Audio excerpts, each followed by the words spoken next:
You for this hour that you have prepared to speak to us. Help us that our hearts will be open so that your word will come in and we will now have our being. Thank you, Father. Thank you, Jesus. Pray this in Jesus' name. Amen. We shall read from the book of... We intend to have a lecture, but because of the time frame, we may not do that. We will read from the Gospel of Luke chapter 16. Ya kamata a ce mai wani lecture ne amma saboda lokaci za mu yi karatu cikin littafin Luka. 16 verse 2 to 4. Luka Sura 16 daga aya 2 zuwa 4.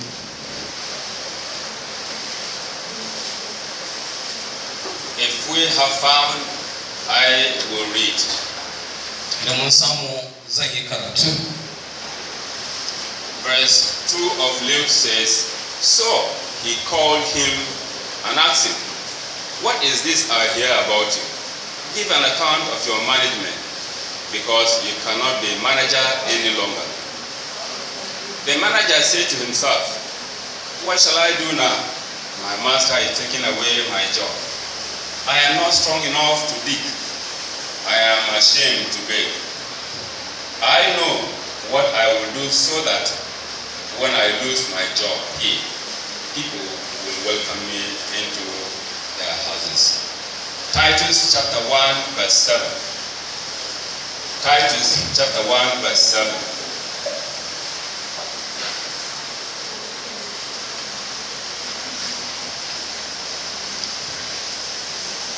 Titus chapter 1 verse 7 says, Since an overseer manages God's household, he must be blameless, not overbearing, not quick-tempered, not given to drunkenness, not violent, not pursuing dishonest gain.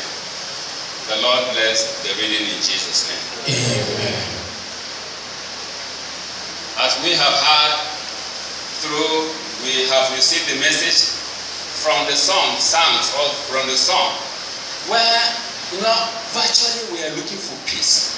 Where will we go to find peace? Kamar yadda muka je ta wurin waƙoƙi, muna neman salama, amma ina za mu je mu same ta? Whoever comes to Jesus will actually find him. Duk wanda ya zo wurin Yesu zai samu salama. Our topic is raising godly stewards for kingdom growth. Kan maganar da za mu yi amfani ta shi ne tarbiyyar da wakilin Allah ta gina mulkinsa. Tarbiyyar da wakilin Allah ta gina mulkinsa. This is no longer a lecture, but a message I will deliver. Wannan ba lecture bane, amma sako ne zan kawo mana. Like it is in our convention, we have been hammering on that very word, discipline or discipling members to become true people, that wherever they go, the world will discover you are grounded in the word of God. Convention ta nanata akan zama wakili koko ba wanda yake ya gino a cikin kalmar Allah.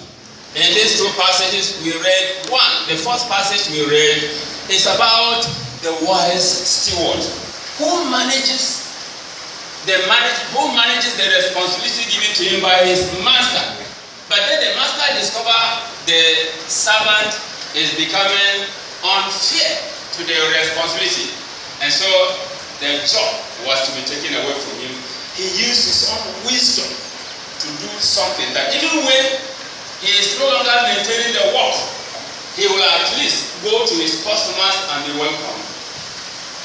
In na mai karatu wurare din nan, na farko an yi magana kan wani wakili da aka ba shi aiki yayi, amma sai ubangidansa ya gane cewa bai zama amintacce ba ta wurin ayyukansa, amma ya yi amfani da hikimarsa cewa ko da ya bar wurin nan wanda yake tunani da shi za su karɓe shi. This is why our topic speaks raising godly stewards. Shi yasa kan magana mu ta magana akan tarbiyyar da wakilin Allah ta gina mulkinsa. In this message, A wannan sabon you are called to understand an kira ka ka gane that you are a steward. cewa kai wakili ne. In your own stewardship, A wurin wakilcinka God will require better stewardship. Ubangiji yana buƙatar kyakkyawan wakilci. As we have known, when God created man, Kamar yadda muka sani yayin da Ubangiji ya halicci mutum, He placed him in the garden. ya sa shi a cikin lambu. And in every evening, He comes to check the person. Kowane yammaci zai zo ya ga wannan mutumin. And the man always gives account of every bit of thing that happened in the garden. Sannan wannan mutumin yakan ba da lissafin duk abin da ya faru a cikin wannan lambun. This is why we must also get to understand that you are a steward. All of us are stewards. Shi yasa ya kamata mu gane cewa dukanmu wakilai ne. That in every responsibility given to you by God, you must ensure you deliver the task. Duk wani ayyuka da Allah ya baka, ka tabbatar za ka wanzantar da wannan aikin yadda ya kamata. Do not say, I don't know. Kar ka ce ban sani ba. But when you yield to God, God will make you know. Amma idan ka kusanci Ubangiji, Allah zai sa ka gane. To understand that God has placed a potential in you that nobody can have it in your life. Domin ka gane cewa akwai tashin da Ubangiji ya a cikin rayuwarka, babu wanda zai iya ganewa sai kai. Having considered when God created Adam, He told him, after all the creation of God, He said, everything you name, so it remained. Nobody have the power to debunk what you are saying. Kamar yadda Ubangiji ya halarci Adamu, sai ya ba shi wannan iko da zarafin cewa duk ayyukan da ka ba suna haka zai tabbata babu mai sauya shi. So this calls your attention that you are a responsible person before the Lord. Wannan ya kira zuciyarmu cewa kai mutum ne muhimmanci ga wurin Allah. In your own responsibility, God takes pleasure over every bit of thing that is done in sincerity. Akan wannan ayyukan da aka baka, Ubangiji yana buƙatar ayyuka mai kyau daga hannunka. You also stand to be a crown of God. That when you stand to be a crown of God, wherever you go, people never see you, but they see the glory of God that has overshadowed you, that has ruled you, or that is ruling your life. An ɗaura maka wannan rawanin, duk inda ka ce mutane na ganin wannan ɗaukaka ta Allah bisa ga wannan rawanin da aka ɗaura maka. You carry the wisdom of God. Kana ɗauke da hikimar Allah. You display the kingdom of God. You display the wisdom of God. Zaka bayyana wannan hikimar Allah. Like we have heard in the Sunday school, how Esther was able to manage herself well in order to present the mind of God to the people who do not have the fear of God. And the people were able to accept the idea and the request Esther was presenting. Mun gane a lokacin da suka ɗanmu yayin da Esther ta kai buƙatarta yadda Allah ya yi magana da ita a madadin 'yan uwanta sannan ta ba da wannan buƙatar. And also you must also get to understand that in the life you live, you must also get to understand that you are a capstone. That is, you are the last product. You are the last thing God has created. Ya kamata mu gane cewa kai ne mahalicci na ƙarshe da Ubangiji ya halatta. And so because of this, Sabili da wannan, you must also get to understand that even with all of those things we have mentioned about you, on what you are carrying, yet there are type of people God use. ya kamata ka gane cewa abin da kake ɗauke da shi na Allah, duk da haka akwai mutanen da Allah ke amfani da su. God does not use any ordinary person. Ubangiji bai amfani da mutum na kawai. That is using somebody who is submissive to Him. Zai yi amfani da wanda yake yana biyayya ya miƙa kansa gare shi. When you are willing to be submissive to Him and taking the form of being a servant, willing to serve other people. yayin da kai yarda kai masa sujada, yayin da kai yarda kai wasu mutane ayyuka. No wonder Ba mamaki Jesus had to ask Peter, do you love me? yi almasihu ya tambaye Bitrus, He said, ka kaunace ni? feed the flocks. Ka je ka ba wayannan tumakin abinci, Feed my flocks. ka ba wa tumaki na abinci. He also went further to say, you know, because you are at a higher land, you walk because you know why you are walking. A higher land is somebody who does the work, but when he see a danger coming, he run away and leave the flocks. Domin ka san dalilin da yasa kake kiwon wayannan tumakin, ba kamar wanda zai ga bala'i yana zuwa ba sai ya gudu ya bar tumaki, amma kana nan tare da tumakin nan a kowane lokaci a kulla yomi. And also a servant of God is somebody who is so diligent in seeking the kingdom of God, just as he has said it in Matthew chapter 6, verse 33. Seeking first the kingdom of God. Whatever thing you are looking for is the kingdom. If the kingdom has not been your priority, whatever has been your priority, you are kicking, you are just messing up. A matsayin ka na manzon Allah ko kubawar Allah, ya kamata ka yi ayyukan da tunanin cewa kana begen samun mulkin Allah, kamar yadda yake a cikin littafin Matta Sura 6 aya 33 da cewa ka nemi mulkin Allah tukunna, sannan duk sauran abubuwa za a ƙara maka. And as a steward of God, A matsayin ka na wakilin Allah, as a steward to render my stewardship in the way God will be happy a with me. matsayina na wakili da zai yi ayyuka da Allah zai farin ciki da ni. If your stewardship should be something that people will see God in that work you are doing. A aikin wakilinka, wakilcinka, za ka daga ayyuka da yake mutane za su ga cewa Allah na cikin ayyukan da kake yi. You must be willing to be humble. Sai ka zama mai kaskanci. Humility is so paramount in the work you do. Kaskanci ya zama dole akan ayyukan da kake yi. In humility, when you are corrected, you receive a correction. A cikin kaskanci yayin da aka ma gyara za ka amshi wannan gyarar. In humility, when you mess up, when they abuse you, you receive that abuse. A cikin kaskanci idan aka zage ka aka cakune ka za ka amshi wannan cakuna da farin ciki. In humility, you do not look at yourself, but you see somebody who is standing in the space that God will be using him to correct your life. A cikin kaskanci ba za ka daga kallon matsayin kanka ba, amma za ka daga kallon mutanen da suke suna ma gyara sannan kuma za ka yi biyayya. A humble person is somebody that when you are telling him what is right, he will not be looking you up like some people. You know, some people when you are correcting them, they will also say, you too, you have a problem. You do not correct that problem, you want to correct me.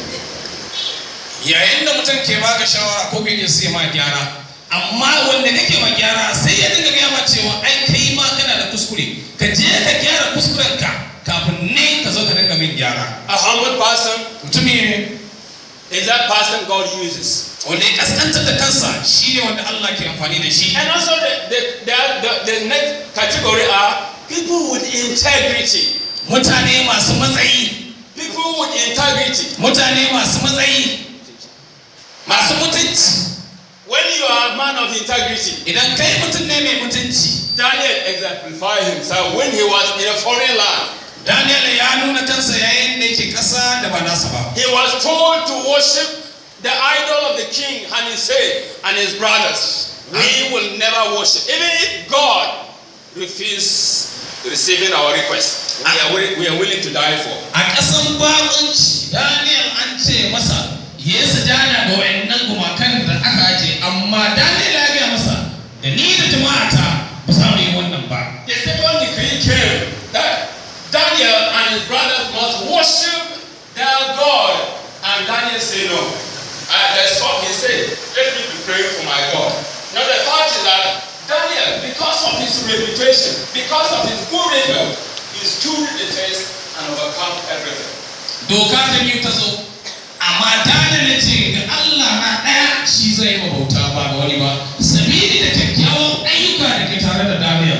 In this time, we need people of integrity. A wannan lokaci muna neman mutane masu mutunci. Who will fight all this corruption that is happening. Wa'anda za su yi yaƙi wannan cin hanci da rashawa da ke faruwa. It is very pity. Even corruption is in the church. Abun mamaki ne, abun kaito ne.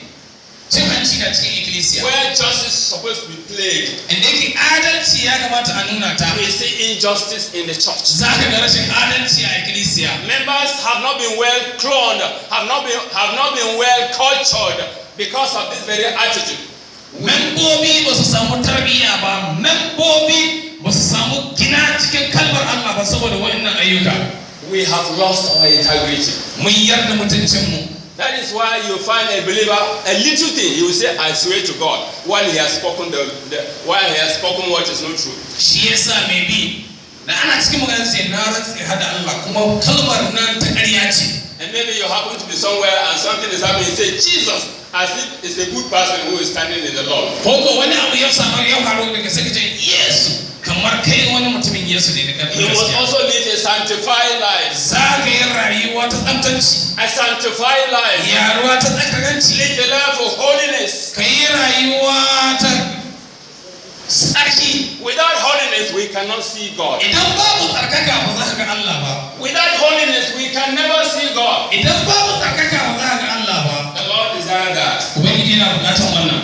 And in everything, A komai. God has blessed us to be illustrious people. Ubangiji ya albarkace mu kan mutane masu aiki kwarai. We shall continue to receive the blessings of God as we journey together. Za mu ci gaba da samun albarkunsa iyayen da za mu tafiya tare. Raising godly stewards. Tada tarbiyyar da wakili na Allah.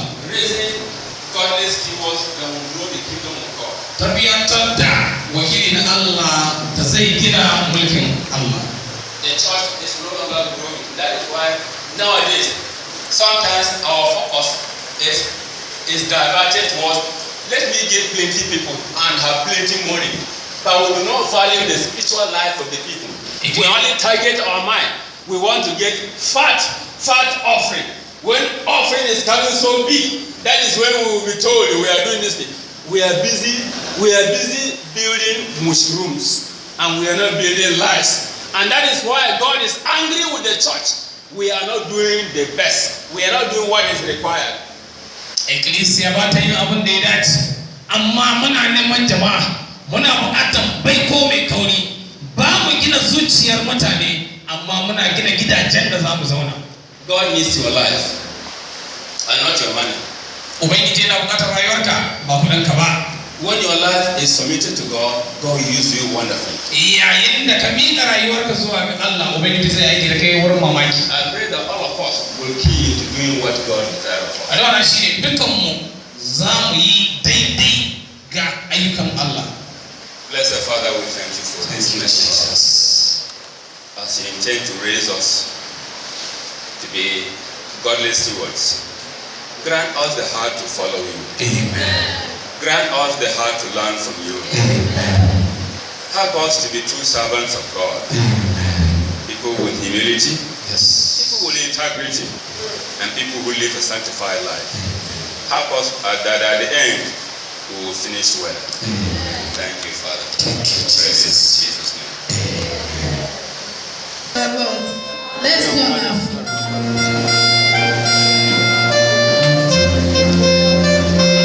Hausa da Ruhu da 35, Yoruba 459, Baptism na 432, SSNS 757, SSNS 757, Baptism na 432, Yoruba 459, Hausa 335.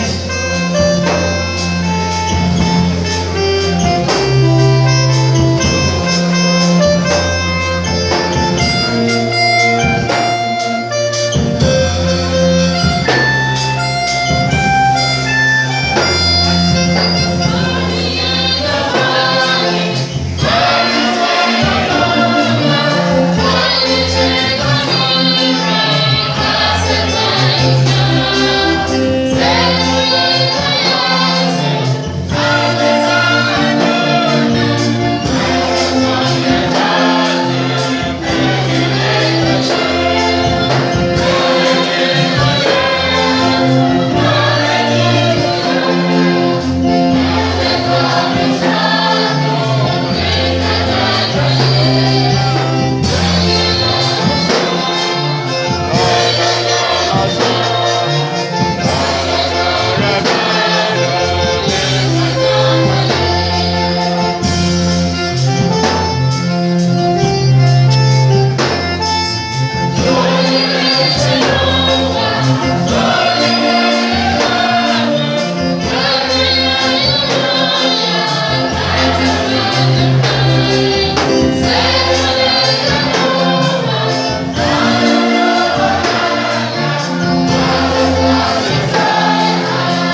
Father, we thank you. Father, we thank you for the salvation you have provided to us. Thank you for also giving us the time to listen to you, Yusuf. And as you have spoken, grant us the heart to follow your will. That in everything we shall be doing, let people see Jesus in our lives. Lord, I pray for the past miracles you have performed in our lives. Many who went through horror, you have saved them. Just like what you did to our sister Victoria Bello. We never thought this woman would survive, but you made her survive. Thank you, Jesus. These are miracles to tell us why we're joining with you. Nobody would truncate the power of God. Nobody would truncate the plan of God over your life. And as we join in this week, the glory of God will join in with you. And as each and every one of us will desire one thing of the other, the Lord will help you locate what you need to locate.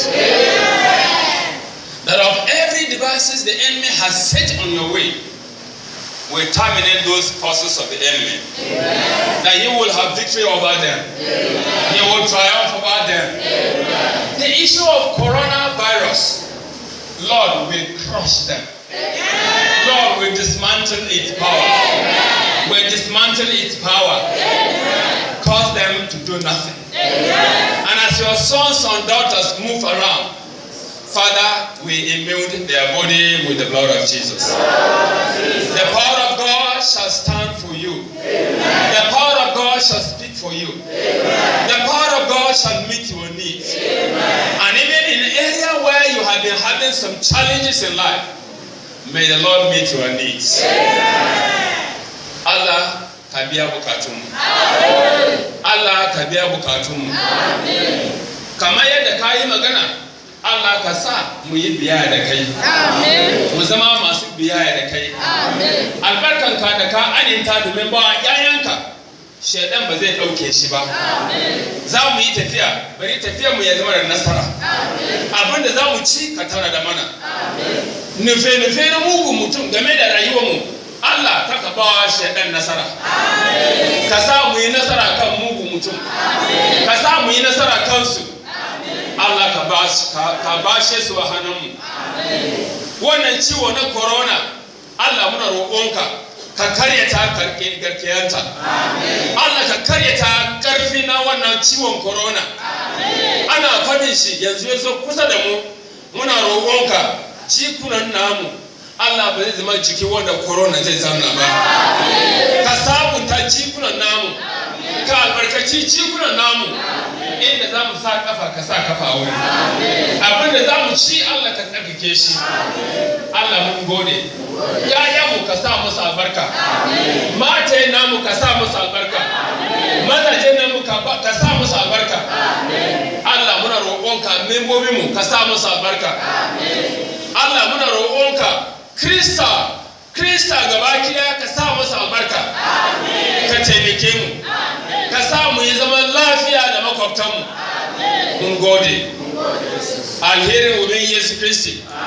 Da kaunar Allah ba. Da zumuncin ruhu mai tsarki. Sun kasance tare da mu. Daga yanzu da har abada abadi. The Lord bless you all.